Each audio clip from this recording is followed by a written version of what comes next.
if there's a destruction, if there's something, and FEMA's running their drills.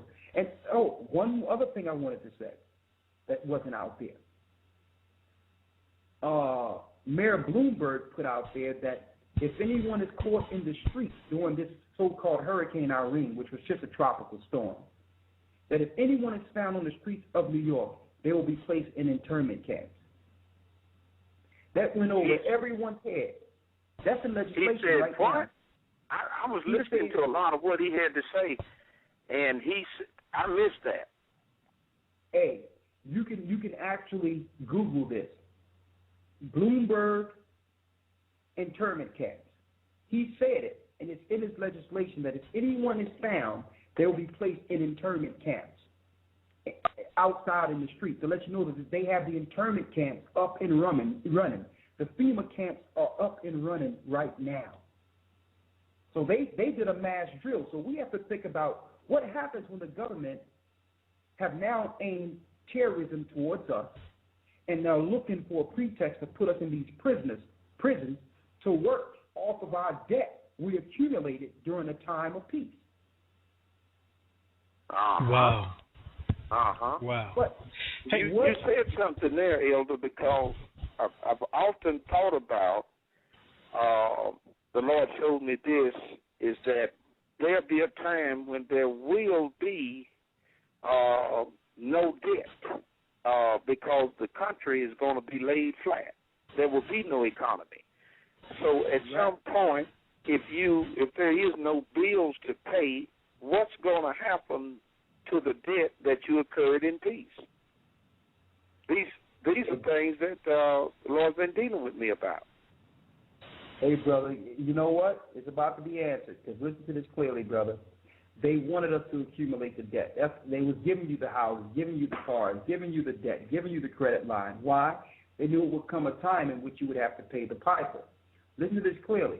Once it breaks down and you have an electronic system and they roll out the electronic currency, when you go into these camps, they're going to be able to pull up your Social Security number and know how much debt you owe. You notice when you owe debt that one company will call you, and you don't owe this company, but they say, well, we have brought the debt from that particular bill, and debt collectors are calling you. What happens when the debt collector becomes the government? What happens when they buy up all the debt? That's what happened during the bailout. That's correct. They had to sell debt to pay some of the debt. So what's the debt? That's what you owe. So when a disaster happens and you go into one of these internment camps, if you live through the next disaster, they're going to pull up your Social Security and say, okay, you owe this amount according to the book. China owes your debt. You have to work in this internment camp for free until your debt is paid off. And that's a life sentence for you. Because once you're arrested and you are a refugee, you get paid the same as prisoners. You'll be getting paid 15 cents a day to work off probably a $50,000 school debt. You understand? Wow. So they had the jails in place, and the jails became incorporated. They put the jails in place to test it in our societies while you were just going to work and working. They have set these things up years in advance to test the grid for a national rollout. Mm-hmm. There's no way a prison should be a for-profit business, and it is. And they made it that way knowing that you paying your debt, you owing debt, when you are in an internment camp, you would have to do the same thing. And they have thousands of these in the United States right now. Thousands of them. So that's the plan. The plan is body bags for those that don't make it through the destruction. And for those that do make it through the destruction, you must work off your debt. And that's why Christ said, you're back to slavery. That you're right back to slavery all over again. Thank you. But now the whole world will be in slavery. Now, I oftentimes talk about that America is one big plantation, that everybody here is in captivity. You're right. And we've been pimped out as Americans to support the entire world to maintain white supremacy. You are correct. And that's all this taxation, the military, our government, our trade system, all this is about is maintaining white supremacy. And we are the pawns in the game that they generate their cash through. That's Absolutely. And they work you until you die, and they raise this little retirement thing to 70 years old or more, and whatever you do get, you'll starve to death if you dependent on that. So you better have some other kind of means of getting your own retirement system in place, because there is no retirement system. And when you get old in this country, you will suffer and die. If you walk around ignorant in this docile state and you have not been revived by the Spirit of God walking in power, understanding these things, that's what's going to happen to you.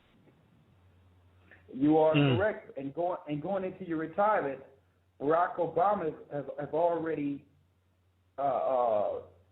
settled that issue with his new Obamacare plan, his so-called health care rollout for everyone.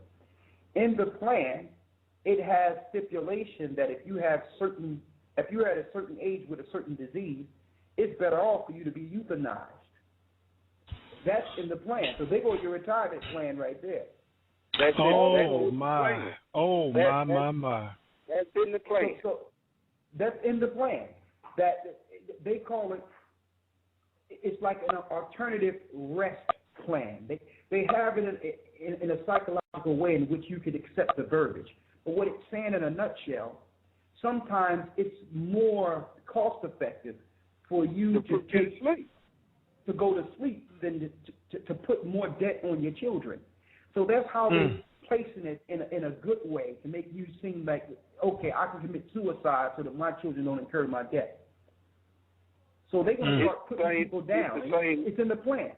Also in the plan is a two-way frequency radio, which means the RFID is implemented within the health plan, which tells you that Barack Obama single-handedly has become the first president to introduce the mark of the beast in legislation. And it's his under the health care plan. My. Hey, I need to interject for a minute. We are in overtime as we speak. Elder, if you can hang with us, we'll stay here. I know you're a very, very busy man of God. I also have another caller online. For those of you all who are in the chat room, and for those of you all who are online listening, don't hang up. If we're going to hang around, you need to stay online, because once you hang up, you cannot get back again on Blog Talk Radio until we have our next show. So once you're in, and we'll stay here as long as Elder can hang with us, because this thing is really getting real good. This is powerful information. Knowledge is power. I do have a caller who has been on hold for quite some time that wants to interject, say a comment, and I recognize that number. That's my brother, Robert Smith. Robert, are you still with us? Robert, you're on the air. Are you still with us? Okay, apparently not. Elder, you can go ahead and continue, as well as you, Prophet Donnie Lewis. Okay, here he is. Okay, I'm sorry. Go ahead, Robert. You had something? Yes. I had a question. First of all, I wanted to make a comment to the brother that's speaking tonight. Brother, great job. And I tell you, man, that the things that you're saying tonight are very enlightening, and it's nothing but the truth, because you backed it up with nothing but the scripture. So I want to say that to you before I get started. But thanks, brother. I also wanted to say that basically the message that you've been talking about the last few minutes here, brother, we need to be talking about how to get our people out of this country. Correct. It seems like, and also another point I want to bring up is the military.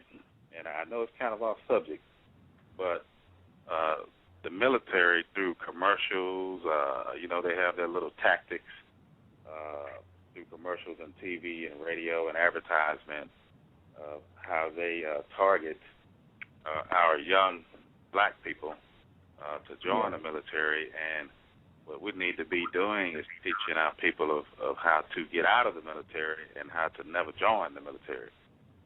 How do you feel about that, Brother Elder? Well, brother, I've been saying all along that along with our missionaries and our teachings and waking people up, we have to put in place an unrecruitment process. They got recruiters. We have to have an unrecruiting process. There's no one out there letting brothers know that this thing's been systematically set up for them to die. Exactly. When joining the armed forces. It's an alternative based on the death that they have orchestrated in our society and in our neighborhoods with the civil rights compromise. So they had these things in place the whole time. During the Vietnam War, you have to realize during the Vietnam War, these guys we were willing to pull out our brothers all together and fight against the Vietnam War. And these elites understood that they could not finish their program of genocide in the future if we wasn't on board. They needed our hands to fight in these wars. Right. So the compromise was, okay, we're going to give you a few jobs and some status, but you're going to give me your children. Okay? Right. You have to sell me your children in war so I can use them in future war. So that was a compromise. So we have to unrecruit them. We have to let them know to come back to the Most High and fight in His army. Exactly. Because the alternative is the streets, jail, death, or go to the army. And usually parents would say, well, listen, at least that's something honorable, when really in the army they vaccinate you. You have a low life expectancy. They drive you crazy mentally. Okay.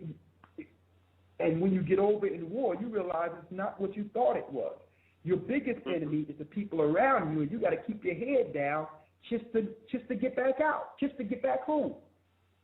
Because once you get your eyes are open and you start seeing that it's not about what they said it is, either you follow suit or you're going to go down through friendly fire. I've been there before, Elder. Very true. I've been in those shoes, and my eyes came open, and I realized I was nothing but a number. I didn't mean anything to these people, and I wasn't going to sacrifice my life for these devils. And I saw it clearly. The Lord just showed it to me. I was a young man, very young man, and He showed it to me clear as a crystal. And I had to get out of that thing. That's why you left, right, Prophet? Absolutely. Because I well, wasn't going to brother. I understand exactly where you're coming from. For the devil. When I read in Scripture, I was a very young man, didn't understand a whole lot of stuff, but I started reading the Bible around 22, 21 years old when I was in Europe, and I kept reading in Revelation where all the armies of the earth were going to gather together to fight against the Lord, and so I'm saying all of the armies of the earth includes the one that I'm in. Right. And how can I be a part of something that's going to fight against God? I got to get out of here. That's right on. You see what I'm saying? I was a very young man. I'm just reading Scripture, and everything that I'm reading is about the armies of men coming against coming against God. So I'm like, I can't be in this. Prophet, I read the same Scripture about the same age.